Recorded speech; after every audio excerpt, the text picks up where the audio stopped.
Hey, it's Britt. I have a little bit of a different bonus episode today. I got to go on Sarah Cavanaugh's podcast, Peaceful Exit, and we had an amazing conversation about grief. Sarah's show is all about destigmatizing death, dying, and grief.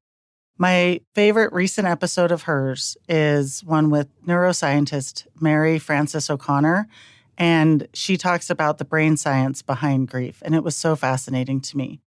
Sarah and I talked a lot about my grief around my sister's death and Granny's. Here's my conversation with Sarah. What's up? It's me, Don Tolliver. If I could describe the Bose Ultra Open earbuds, I think I would describe it as very seamless. It can definitely be something that you can style. It's like earring candy. Check out Bose.com for more. Want to shop Walmart Black Friday deals first? Walmart Plus members get early access to our hottest deals. Join now and get 50% off a 1-year annual membership. Shop Black Friday deals first with Walmart Plus. See terms at walmartplus.com.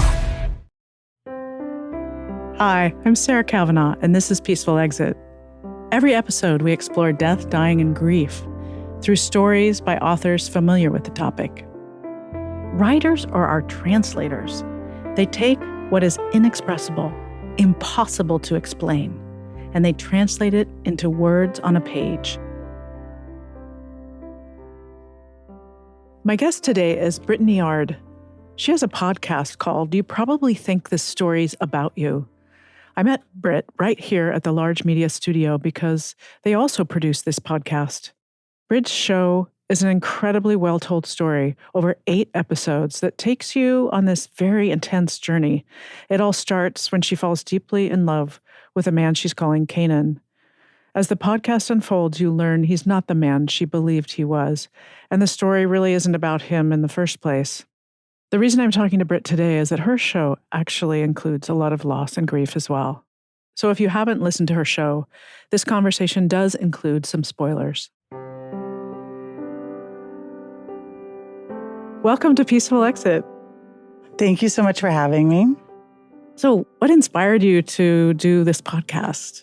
Well, a lot of it was based around the relationship that I had had with Canaan and wanting to dive into how to spot people like him that are manipulators and liars so that other women, especially in my age bracket and doing online dating, had something to relate to and could find some red flags or set boundaries and be safer in how they date.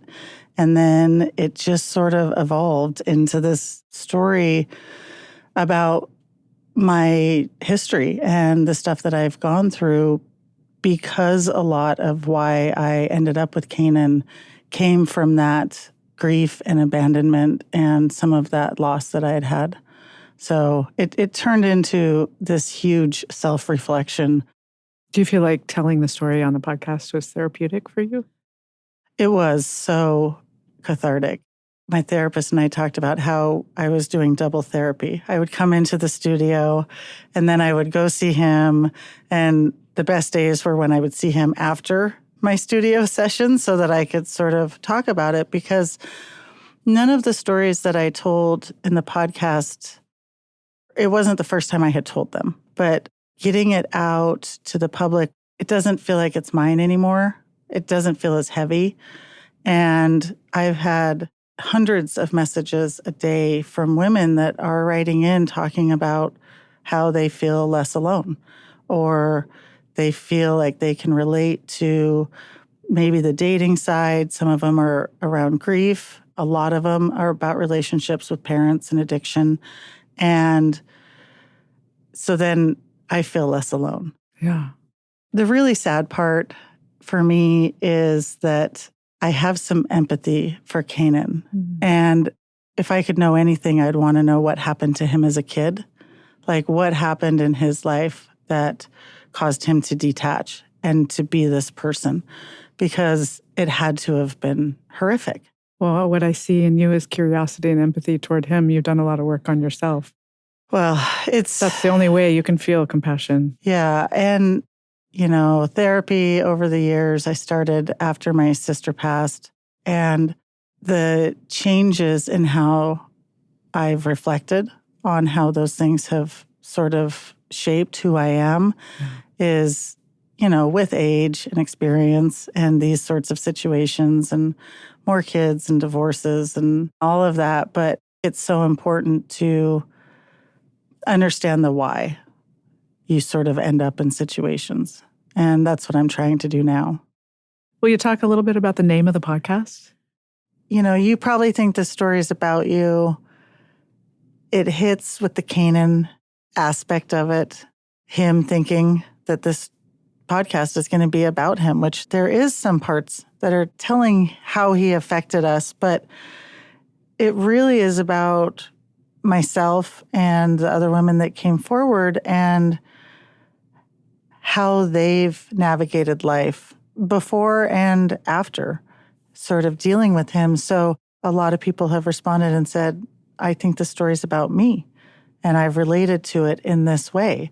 And my response is always, the story is about you. If that's how you hear it, and if you relate or connect or feel less alone, then this story is about you. So there's so many different ways that the title works. And there was definitely an aha moment when we came up with it. I think it encompasses the full spectrum of what I want my story to say to people. So you have 6 children, 5 boys and a girl, and your daughter Brianna, who you had quite young at 19, is almost like a peer to you. You two are very close, and that comes out. That comes out in the show. Tell me about you as a mom. I wanted to raise adults and kids that could count on me, but didn't depend on me. They're all really amazing kids. I adopted 2 boys, and they lost both their parents. One when they were 5 and 9, they lost their mom, and then they lost their dad when they were 13 and 17. And they are so resilient and amazing and have really this huge community of people that stepped up when that happened. And we got to go through a lot of that grief together. And them knowing that I had also experienced that, it was a way for us to sort of bond and understand that, it's that club that nobody wants to be in when you know that horrific loss. Yeah. Your adopted sons are Max and Nainoa. In the podcast, you talk about how your grandmother started Sunday dinner, and the boys were a big part of that. Yeah, Granny had met their parents when the boys were really young, and they just became a staple at Sunday dinner. They didn't have family nearby, and so they were at Sunday dinner every week. I have tons of pictures of the boys playing with my biological kids when they were 5, 6 years old. And so that part is really amazing because we have so much history and photographs and stuff together. And when the boys lost their dad, their family's in Hawaii. And so them moving while they're trying to grieve this loss and changing schools and all of these things, and their family in Hawaii is amazing. Huge family. They're like us here. They do big dinners and just wonderful people. And initially, it was just that they were going to live with us for a little while we figured out what to do. And 6 weeks after their dad passed is when my grandma passed. And that was huge for me. And so Nainoa and I especially, he was 13 at the time, we spent that whole summer driving around in my Jeep listening to just music and trying to, I guess, sing and ignore or avoid maybe some of the hard parts and focus on some of the joys that we could find. And it wasn't until probably 4 or 5 months later that we talked to Nainoa about staying and adopting him. And that process is complicated, the adoption process. So I remember on the day that we made it legal with Nainoa, It was really hard. We had about 70 people in the courtroom, like huge community of people just all showed up to support the boys. But when the judge said, from here on out, this is your mom and dad, he lost it. And we talked about it afterwards. And he said, I don't know that I can call you mom and dad. And I was like, you can call me whatever you want to. Like, we're not here to replace your parents. We're here to support you as best we can because they can't. And it was really awful and beautiful. Jan and Mike were such amazing parents to those kids, and it was a huge loss to everyone. So the fact that I've been blessed with the ability to step in and help in any way has been huge. You know, grief is so messy, and there's really good days, and then there's days that are just brutal. So we sort of got to do all that together, which I wouldn't recommend, but it worked out for all of us. What did they end up calling you? It was Britt for years. When they would talk to other people, they would say, you know, my mom's doing this, or my mom will pick us up, you know, and I think they wanted to feel normal. They don't want to be known as the kids that lost their parents. Now, Nainoa calls me Ma, and he just texted me this morning and said, hey, Mama, I love you. So every once in a while, I get that. Max, more and more, calls me Mom. It just sort of depends on the situation. But being a bonus mom is just as powerful as being a mom when you step in and sort of, you know, do your best. How do they feel about your podcast and telling your story? They've all been really supportive. Brianna's been great. She was obviously on it, and she sort of knows all of the stories, and she remembers my sister.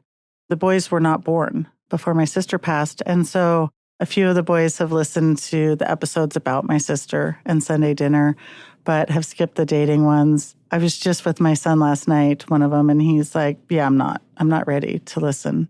Let's talk about your mom. Your relationship with your mom was complicated, and she died last year. Yeah. So I think I had seen my mom probably less than 10 times in the last 24 years. She lived close to my grandparents, and I'm very close with them. And so it would be, if I was visiting them, I would usually end up seeing her. It was a very complicated relationship. A lot of it was she struggled with addiction her whole life. She would have bouts of sobriety, but when I would come to visit, I would usually break that because she was, I think, stressed out about me coming and how that was going to go. So it always sort of created this dive, and then it just sort of perpetuated the problem. I had told her when Brianna was about a year old that I didn't want my kids around her if she wasn't sober. And because of that, she only saw Brianna, I think, 3 times. And she didn't meet my boys until they were 12 and 13, and just the once. So it's interesting because I found out that she had cancer when I was with Kanan. And I remember calling him and telling him that I had found out. And it was a complicated feeling to process because I wasn't sad that I was going to lose my mom because I had already grieved her loss in my, early 20s, just as being in my life and having that mother person. I sort of gave up on that relationship. So when I found out about the cancer, I didn't know what I was going to do. What I would normally do is fly up immediately and take care of that person. And I didn't want to. She ended up passing 10 months after she was diagnosed. She, I think, had 3 different forms of cancer. It was very aggressive. And I went to visit 3 days before she passed. I talked to my therapist a lot about this. I didn't know what I was going to do when I got there. And I didn't know how she was going to react to me. I didn't know if it was going to be a positive thing or, she liked to bring up old stuff to sort of justify her stance in our relationship. And I didn't know if that was going to happen. And she was very close to death when I got there on a lot of drugs just for pain management and very tiny, probably 80 pounds. I mean, it was really sad. She always was full of life. And my grandfather didn't tell her I was coming. And so when I got there and sat down, she recognized me. And all she said was, "You came." And I sat and held her hand and told her that I loved her and that it was okay. And she didn't have to be in pain anymore. And I left, and she passed a couple days later. So in the end, I felt really good about how it ended, which is her knowing that even though we didn't have our relationship, I think she did the best she could. She had her own thing. It turns out when you have kids, you don't get instantly smart and you don't fix all of your traumas. It doesn't always work out that you can be the parent that, maybe you wanted to be. So, I remember when I was sitting holding her hand that the one thing that I was angry about was that she was going to get to see my sister first. And I didn't really think that was fair. It makes sense, but that part was a little rough. Yeah. Especially because I don't even know if I believe that there's an afterlife. But that thought crossed my mind. And I was like, I think that's the part that I'm angry about. Do you talk to either one of them, your mom or your sister? No, my mom not. It crosses my mind a lot, especially in this last year and with this podcast, that her loss hasn't changed my daily life because we didn't have our relationship. So there's not a lot of grief around that, which is unfortunate. With my sister, and especially my grandma, I would say that's been the presence that I feel the most. And it's more in knowing that I think they're supporting the stuff that I'm doing, and how they impacted my life shows up in how I show up every day. And to me, that's how they live on, I guess, especially in our family with Sunday dinner and those sorts of things, and keeping on those traditions. So Granny was kind of a character in your story, and she played an enormous role in your life. As we mentioned earlier, she started the tradition of Sunday dinners that you still do to this day. She was a powerhouse. She came to Seattle 30 plus years ago, all of her belongings in her car, and with her younger daughter, my aunt, and left this life in Idaho that she had known and tried something new, and did it with such reckless abandon for joy, always. She never seemed stressed out, which was interesting because she probably was, but it was all about creating memories and good times. And she'd call us, and she'd have set up a slip and slide in her backyard, a slip and slide that was 25 feet wide and 50 feet long. And she would get a bunch of Dawn soap and turn the sprinklers on and then call us and be like, "Slip and slides up. I got 4 boxes of popsicles." And all of a sudden, 20 kids from the neighborhood, and all of our kids are just back there, and she'd just sit there casual, no big deal, that this is sort of the joy that she creates in so many people. And she just had this amazing energy about her. And she was hilarious and totally inappropriate half the time, but she always knew her audience.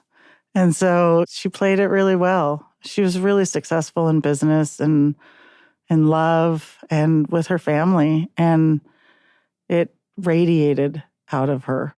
It sounds like she was such a tremendous person in your life. It was a really hard loss for me. because we talked all the time. You know, it wasn't just Sunday dinner. It was our whole lives. I know laughter and humor is a big part of how you live your life, and you're a funny person. You're hilarious on Instagram. How do you use humor and laughter to cope? It's been the biggest comfort. When I am most uncomfortable is when I am the funniest, and when I usually try and throw a joke out or make light of something, because I'd rather laugh than cry. And I think you can do both, but I find so much more just comfort in laughing with people kind of when you're not supposed to. And it's the hardest times that I want to feel the most connected with people. And I do that more with laughter than in tears. Crying has always been something I avoided, especially publicly, until recently, because I never liked crying when somebody would come up and give you a hug and say it's going to be okay, because I know it's going to be okay. But, you know, sometimes you just got to leak out of your face and get it out of there.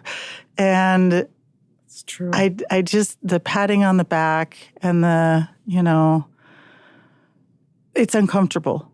And people don't know what to say and they don't know what to do. And I think people do their best to comfort, but it's hard.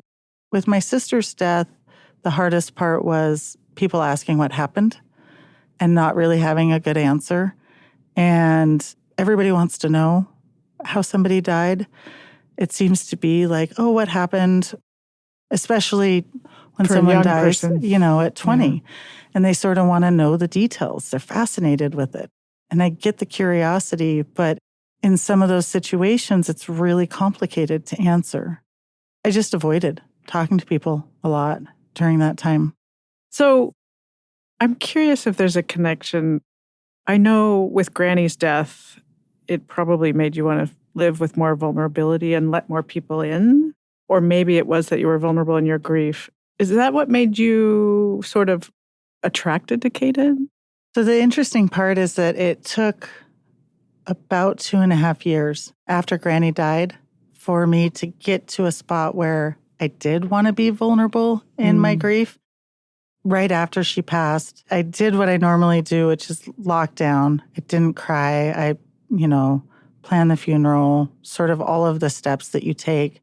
But a couple weeks after she passed, my body physically shut down and said, yeah, we're going to deal with this. And that's when I started realizing, you know, I'm going to need to address this loss. I can't just push through it. But I still had a lot of kids and they were home, and I had new kids that were also grieving in the house. And so trying to maintain that household. And I remember a few times reaching out to my then husband in subtle ways, but hoping that if I maybe needed a little help or felt a little lost or, I don't know, wanted to sit and cry, it would be received and I'd get that care, and I didn't.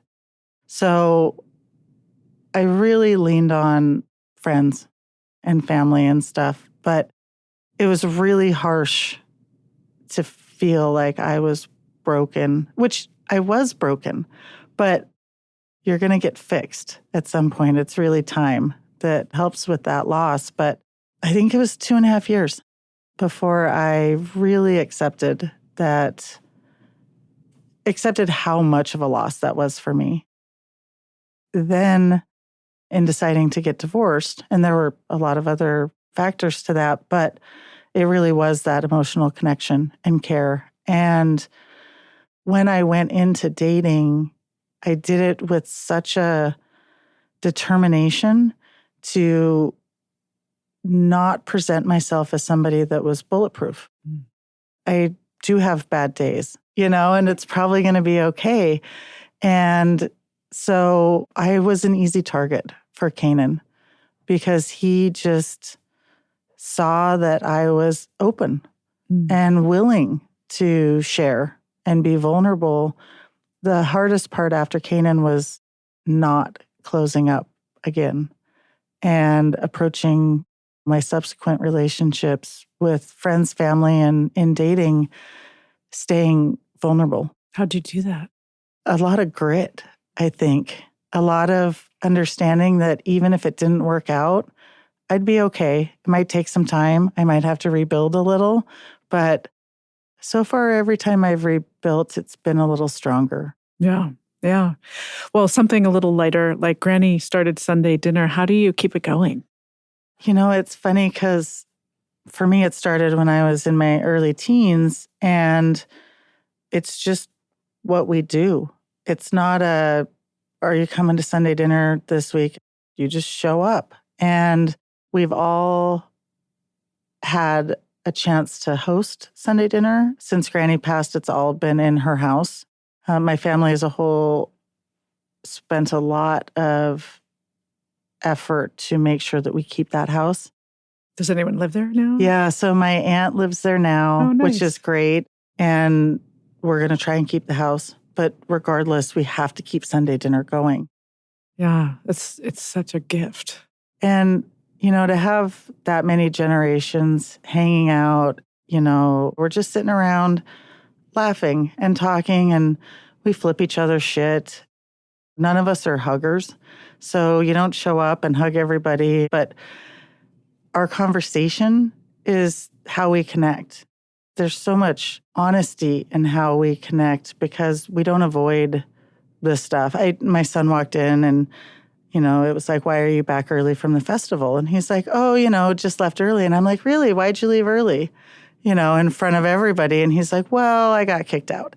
And so we had to talk about it. And it wasn't a big deal. It was just, okay, there's a lesson you can learn there, but we're not going to hide it.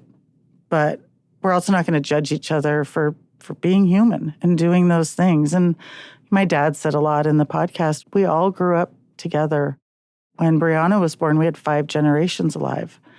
And it's that having kids young part, which is complicated, but also really incredible when you do come together and have some understanding that your parents are doing the best that they can as well. And we're all trying to figure this out.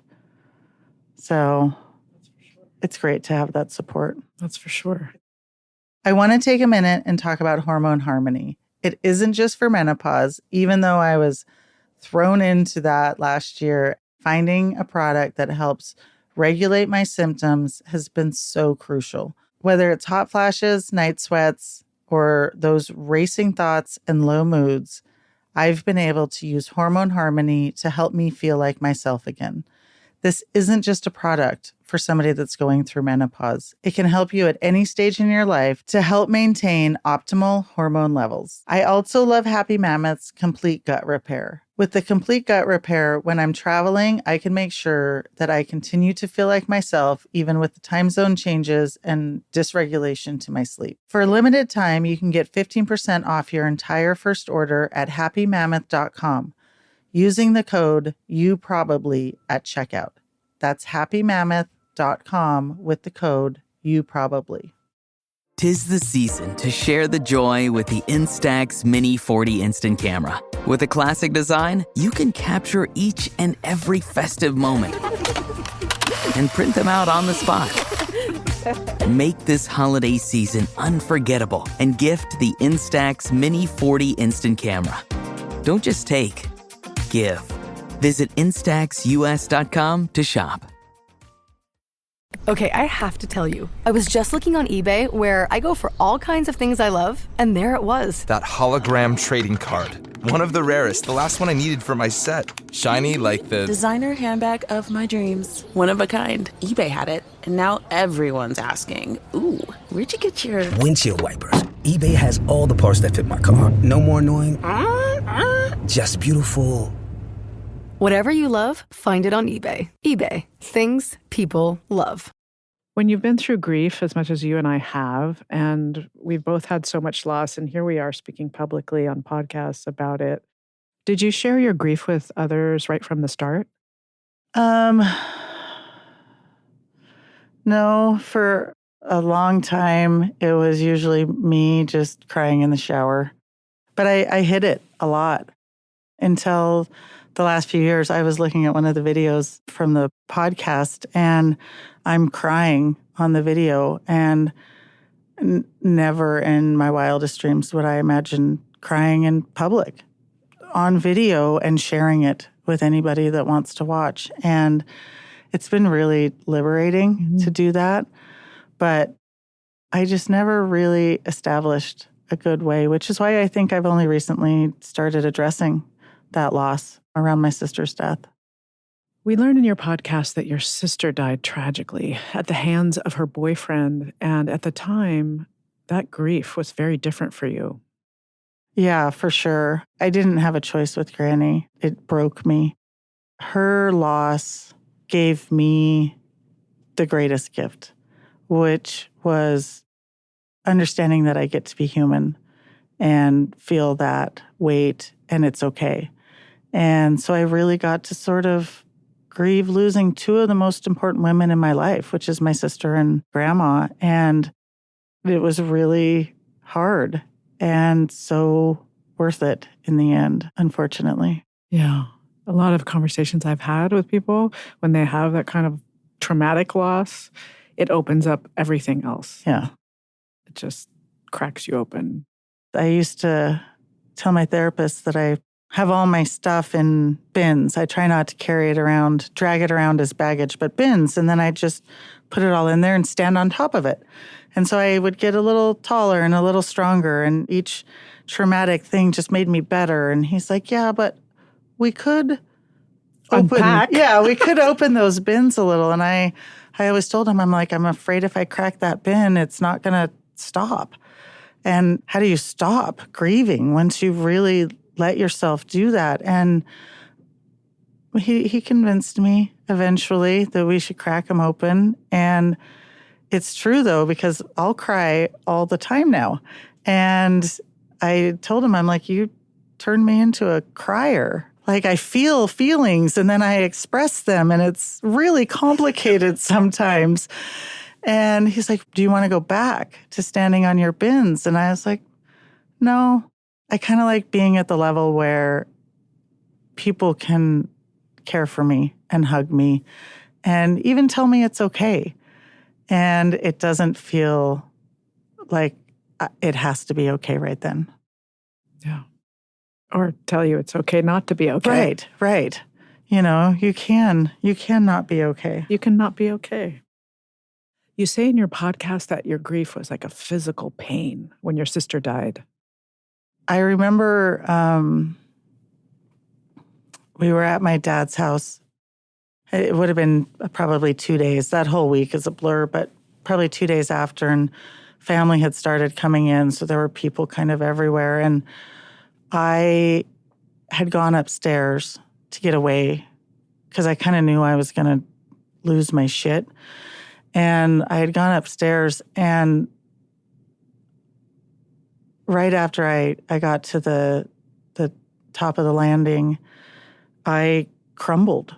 I mean, it's like my body just gave out, and it was so crushing to know that, you know, I'm never going to see my sister again. And there's just nothing I can do about it. And I'd like to keep control of stuff in my life, and there was just no control. I mean, it felt like my heart was physically breaking. It's such a lonely feeling because there's no fix for it.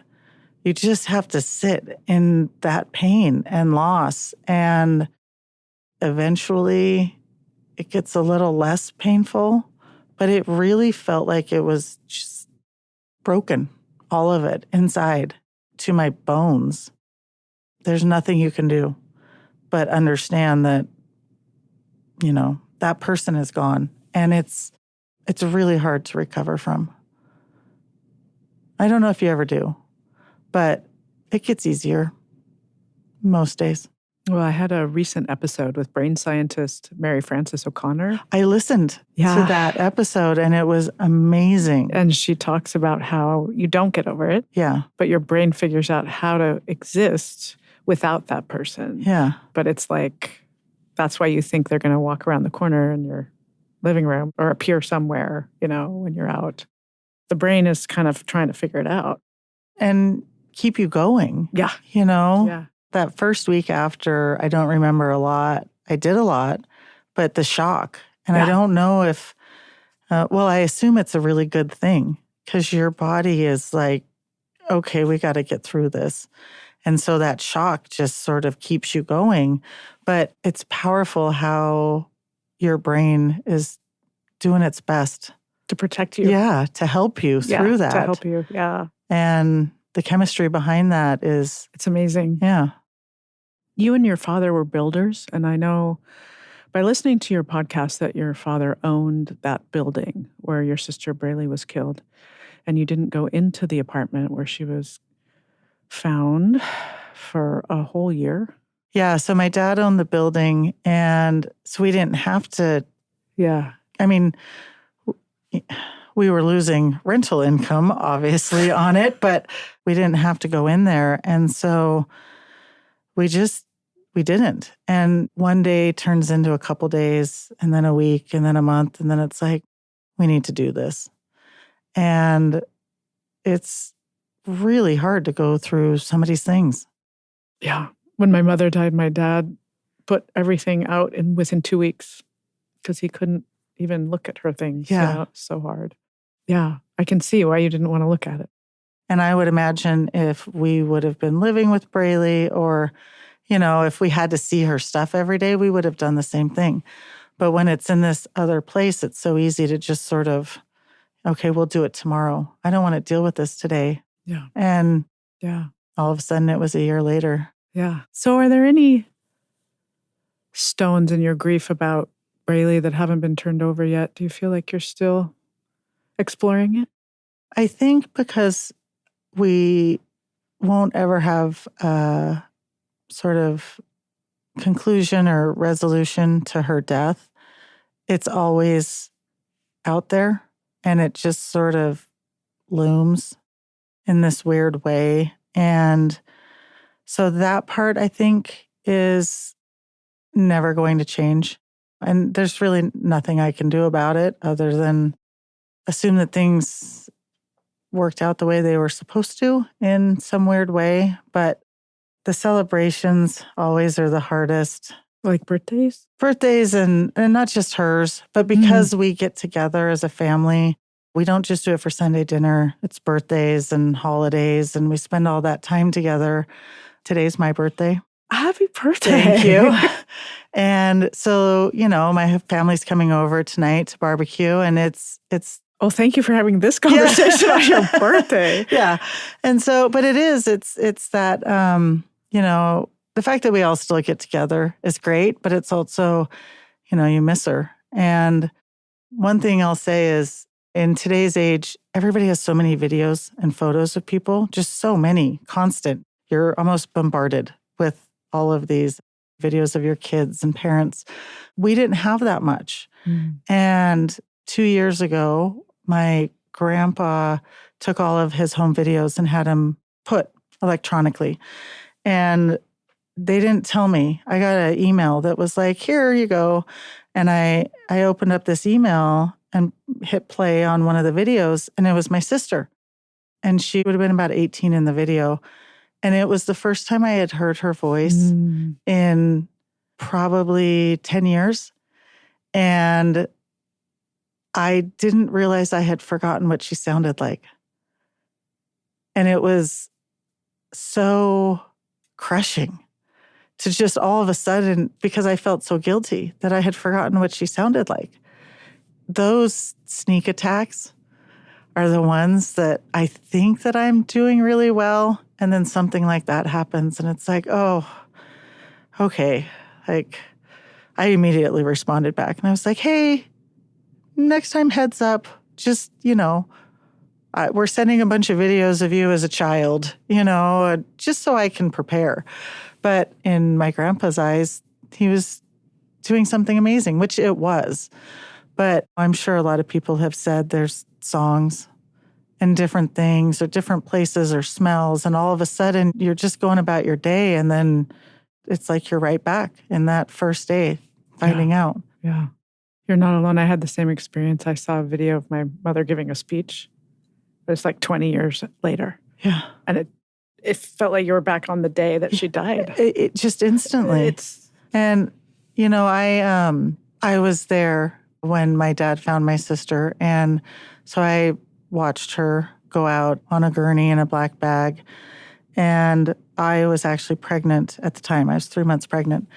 And I'm fairly positive that kid is probably why I am doing as well as I am, because I really think that I could have ended up in the bottom of a bottle if I didn't have some pressing reason to stay as 100% sober as, it's so easy to, I'm going to have a glass of wine and it's going to make it feel better, but it really doesn't. I mean, it just compounds that grief, and I didn't have the option. And I'm real grateful for that. Yeah. That's why he's my favorite kid. So. And you just said it on... They all know. They all know. He's everybody's favorite. He's the youngest. So he's everybody's favorite. And his middle initial is B, which was for Braley. But, it's my little Coulter B. Mm-hmm. Mm-hmm.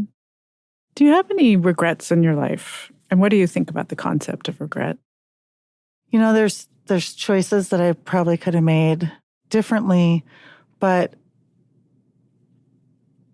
I don't believe in regret much. I think that when you make a choice, even if it ends up being the wrong one, in the moment, you did the best you could with the information you had and the life experiences that sort of put you in that moment to choose. So what you learn from that, even if it's the wrong choice, is the powerful part. And I will say that my last interaction with my sister changed how I try and interact with people, especially when parting. So I don't know if it's a regret, but it was definitely a lesson that I took and learned as much as I could from, in that if this is the last time you're going to talk to somebody, how did your voice sound when they last heard you? Because you really never know. And whether or not I always do a good job of it, probably not, but I try. And so that's probably a regret, but just in sadness that the last time she heard my voice, I was frustrated with her. But she was my little sister, so it probably happened a lot. I truly believe everyone's doing the best they can with the tools they have. Absolutely. And there's a lot of grace in that. And I think it's something that we need to give people more. And it also allows you to feel empathy for Kanan. Yeah. Somebody recently asked on social media if he came back and apologized and said all the right things and did all the right things, would I take him back? That something in my voice still cared for him. And I think that something in my voice is the empathy for him never being able to right his wrongs. And it's sad to me that somebody can live a whole life without true connection and joy. What does a peaceful exit mean to you? I think for me, it's not having those regrets and just sort of knowing that I did the best I could. Any time is probably okay. I have a disease, and so my time is more limited and finite than some others. And not even that that's what's going to take me out. You never really know. But it only kind of fuels my fire to want to do more in the time that I have. And I don't know what's on the other side, but it doesn't seem scary. And it doesn't really feel like an exit. Maybe a detour. I love that. A peaceful detour. Yeah. And you don't know. You don't know which way it's going to go. So just here for the ride. Thanks. You're awesome. And thank you for coming in today. No, this is great. On your birthday. No, this is so good. It totally works out. That's right. Exactly. Thank you for listening to Peaceful Exit. I'm your host, Sarah Cavanaugh. You can learn more about this podcast at peacefulexit.net. And you can find me on LinkedIn, Facebook, and Instagram at A Peaceful Exit. If you enjoyed this episode, please let us know. You can rate and review this show on Spotify and Apple Podcasts. This episode was produced by the amazing team at Large Media. You can find them at larjmedia.com. The Peaceful Exit team includes my producer, Katie Klein, and editor, Corrine Kiltow. Our sound engineer is Sean Simmons. Tina Knoll is our senior producer, and Sid Gladue provides additional production and social media support. Special thanks to Ricardo Russell for the original music throughout this podcast. As always, thanks for listening. I'm Sarah Cavanaugh, and this is Peaceful Exit.